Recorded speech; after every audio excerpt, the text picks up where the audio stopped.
Bugün Ruben Vardanyana hökm oxunacaq. Azərbaycan Respublikası Cinayət Məcəlləsinin bir çox maddələri ilə ittiham olunur. Terrorçuluq, terrorçuluğu maliyyələşdirmə, müharibə cinayətləri, insanlıq və sülh əleyhinə cinayətlər və digər maddələrdən ittiham olunur və bugün baxaq Ruben Vardanyana hansı cəza veriləcək və fevralın 5-də artıq bir neçə Ermənistan vətəndaşına hökm oxundu bildiyimiz kimi onların arasında 5 nəfərə ömürlük həbs cəzası təyin olundu.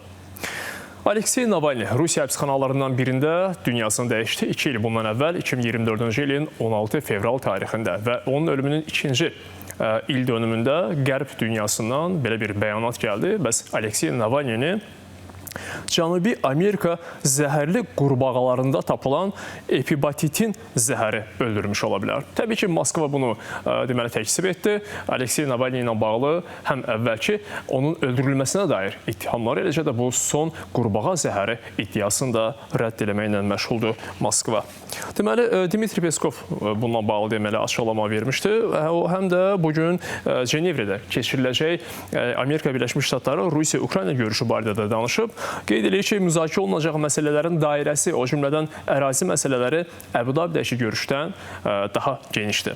O, Cenevrədəki Ukrayna danışıqlarında Rusiya nümayəndələrinin tərkibini də açıqlayıb. Kimlərdir bunlar? Prezidentin köməkçisi Vladimir Medinski, Xarici İşlər Nazirinin müavini Mikhail Galuzin, Rusiya Baş Kəşfiyyat İdarəsinin rəisi Igor Kostyukov və digər rəsmi şəxslər var Rusiya nümayəndələrinin tərkibində.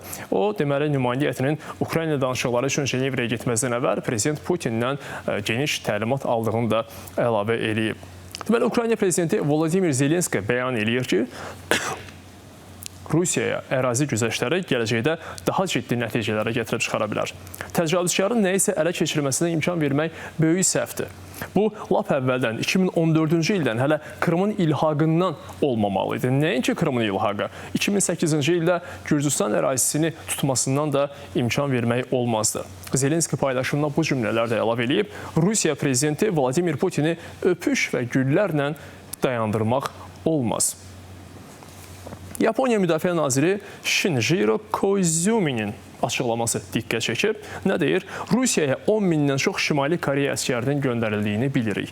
Bu qoşunlar Ukraynada döyüşmək üçün yerləşdirilir. Dronlar, süni intellekt, kiberməkan və adi silahlar vasitəsilə yeni döyüş texnikalarını öyrənirlər və ölkələrdən qayıdandan sonra kimə qarşı və hansı məqsədlə istifadə edəcəyini də bilmirik. Buna görə də biz Ukraynadan uzağıq deyə bilmərik. Yaponiyanın deməli Müdafiə Nazirinin açıqlamasında belə deyilir. Bugün Cenevrədə dediyimiz kimi həm də Amerika Birləşmiş Ştatları İran görüşü danışıqları keçiriləcək. Ötən gün isə Amerikalılarla deməli görüş öncəsi İranın Xarici İşlər Naziri Abbas Əraqçı və Atom Enerjisi üzrə Beynəlxalq Agentliyin baş direktoru Rafael Grossi arasında bir görüş keçirildi. Həm Grossi, həm də Əraqçı özünün X sosial şəbəkə hesabında bununla bağlı açıqlamalar verdilər. Qısa formada oldu. Təbii ki, detallara toxunulmadı. Məsələn, Əraqçı yazdı ki, Grossini məlumatlandırdıq. İranın nüvə proqramı ilə bağlı mövqeyini bir daha xatırlatdıq.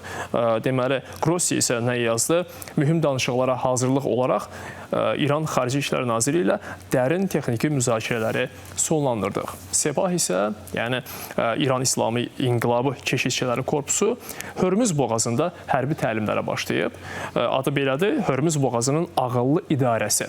Belə bir deməli təlimə başlayıblar və məlum olduğu kimi Amerika Birləşmiş Ştatları ilə müharibənin başlayacağı halda kütləvi informasiya vasitələrinə gedir bu Qərb dünyasında əsasən İran Hörmüz boğazını bağlaya bilər.